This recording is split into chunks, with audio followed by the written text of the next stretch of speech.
So I want to share with you one more chart, and it's a bridge from innocence to godliness. And I know we wish that there was no bridge. We wish that we go from innocence to godliness overnight, or we wish that we never had to experience all the things that are on the bridge, but this was a course that God laid out, that we would begin in innocence, but then we would continue to walk a bridge into godliness. And nobody's going to be miraculously transported from innocence to godliness. We're going to start in innocence, then we'll get a little bit arrogant, and then pride comes before the fall. And so there will be some kind of failure, and that failure hopefully will lead us to humility. And then when we have cultivated humility, now we're perfectly positioned for grace. And then we step into godliness. And there is a bridge. It's not a fun bridge. It's not a short bridge, but it's a necessary bridge. And as you walk the bridge, you're inflated with pride. Then you're deflated by failure. Then you're emptied in humility. Then you're filled by grace. But as we continue to progress on this bridge, we're experiencing more and more of God's heart. We're experiencing more and more of God's salvation. You'll experience death and resurrection as you walk this bridge. But the further we are on the bridge, the happier we are with ourselves.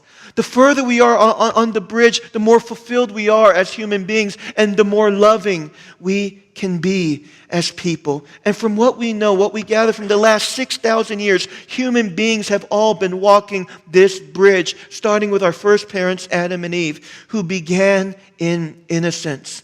Do you remember a time where life was just perfect, not a care in the world? Maybe some of your earliest memories or some of your happiest memories where all we knew was safety and security.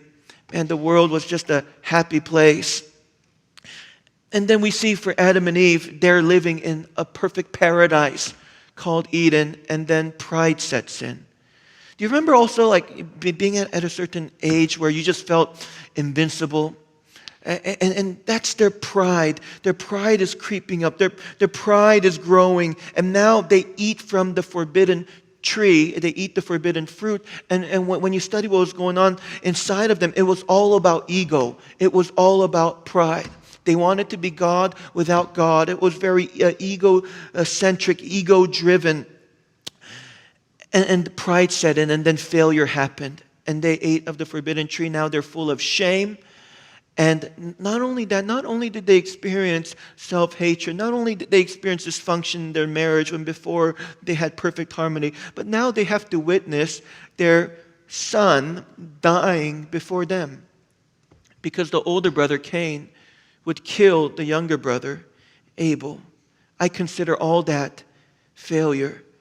And I put that in the category of failure.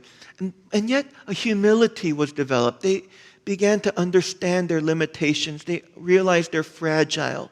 Eve is now in pain as she participates in childbirth. And Adam is experiencing frustration in his work. Not everything he touches is turning to gold because now the ground has been cursed, and now they are aging. And they're getting wrinkles. There's stuff that they used to do that they can't do anymore. And yet for Adam and Eve, in their humility, a grace was given. God is chasing them down. You know, when they were in their innocence, they knew conditional love. But it was only after their failure they learned unconditional love. See, they knew God was walking with them, but of course they never sinned. But now here they have sinned, and here is God chasing them down. That's grace. That opened their eyes to something different, unconditional love. And God covers them with the skins of a slain. And we fast forward a few thousand years later, and we meet a young shepherd boy named David who begins in innocence. He is so idealistic. By the way, when we're in innocence, we're very idealistic. As we continue to walk the bridge, we become more realistic. So here, he's so idealistic, he decides to go to war against a giant. And God used his ignorance. And anyway, a pride sets in to David as he is now the most powerful man in the nation, as he has been enthroned king. And he doesn't go to war one day because he doesn't need to, he doesn't have to, he doesn't keep all the rules. And then a failure happens. He commits certain sins, and he loses his son that was out of that immoral relationship. And then his sons are killing each other. It's really tragic, all that he endures. And then his other son, Absalom, turns on him and causes him to flee from his own kingdom. So he loses his kingdom, he loses his honor, and he's at a very low point. That's failure. And then a humility developed. I believe that David really developed a prayer life. His worship went to another level, even as he has been humbled by his failures. And a grace is given to David. God restores the kingdom to David. And still, even now, we call Jesus the Son of David. God continued to honor David and give grace to David, who was far from perfect. And I believe that godliness was achieved at David's life. When you study the life of David, he became more tender. He became more gracious towards his haters and his enemies as he got older. Now, fast forward a few thousand years later, and we meet a man named Peter, a young 20-something successful businessman in the fishing industry. He begins in innocence, and then a pride sets in. A pride sets in, and he claims that he will never deny Jesus. He claims that Jesus, even though all these other disciples will turn on you, I won't. I'll be the last man standing. And then failure happens. And Peter is just walking the bridge. God is not shocked at all. God watches him walking the bridge. Failure happens, and Peter denies Jesus 3 times. And a humility is developed. He realizes, I am unqualified to serve God. I'm going to go back into fishing. But that's when grace is given, and Jesus comes back, hunts Peter down, recommissions Peter, and Peter's the one who writes, God gives grace to the humble. He realized that as we walk the bridge. See, when you walk the bridge, everything has to be learned experientially, not conceptually. You can't just learn this in school. You experience it. Walking the bridge is an experience. And Peter experienced that, and I believe that godliness was achieved in his life, where Peter is so manifesting God, his shadow is healing people.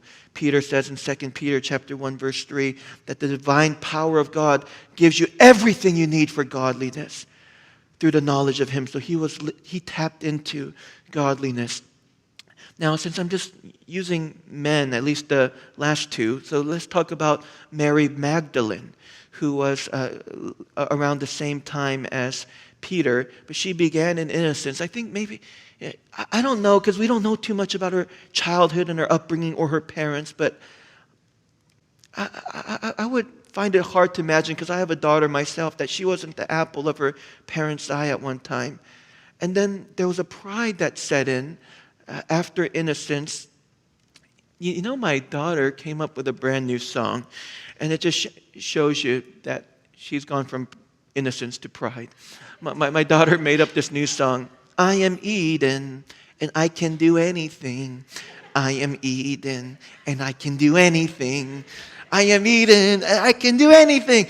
Eden, did you make up that song? She's like, yeah, that's the Eden song. She just turned 3, and she's singing about how she is invincible, omnipotent. Anyway, after pride, failure happens in the life of Mary Magdalene, and she has 7 demons living inside of her. So that may translate into today, she had severe mental illness. And some traditions say that she was a prostitute, so that was the choices that she made, and yet she was tormented. And humility was developed, and as she's living in this torment, as she's living in this shame, and then that's when grace is given, where Jesus steps into her life and delivers her, and she is the first to witness the resurrection of Jesus. We know that from the Gospels. And then godliness was achieved. The Catholic Church, the Orthodox Church, and the Lutheran Church all consider Mary Magdalene a saint. Let's talk about Paul. Paul walked the bridge too. He began in innocence. He was a Roman citizen as a Jew. That's powerful positioning. That's privilege. And a pride sets in. He is on track to becoming a respected rabbi. He's the cream of the crop in the religious circles. He's intelligent. He's devout. He's disciplined. He's not broken a single law externally. And then failure happens.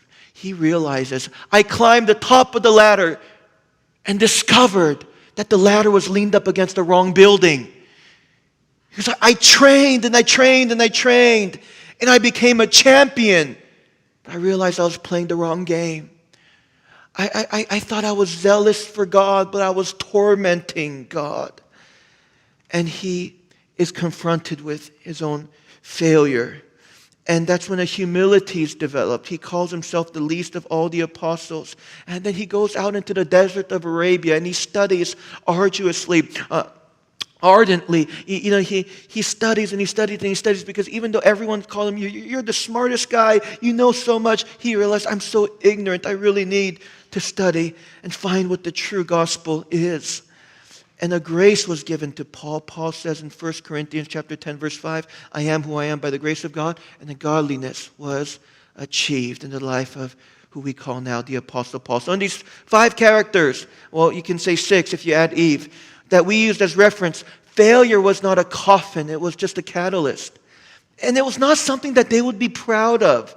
Like Adam and Eve won't be boasting, oh man, but that fruit, it sure tasted good. They're not bragging about their decisions, but they found that even the worst of their decisions was purposeful and it was necessary, and it was all part of the journey. It was part of the bridge that they had to cross over. So you see the bridge? It was all part of the bridge. You see that failure is an essential part of that bridge.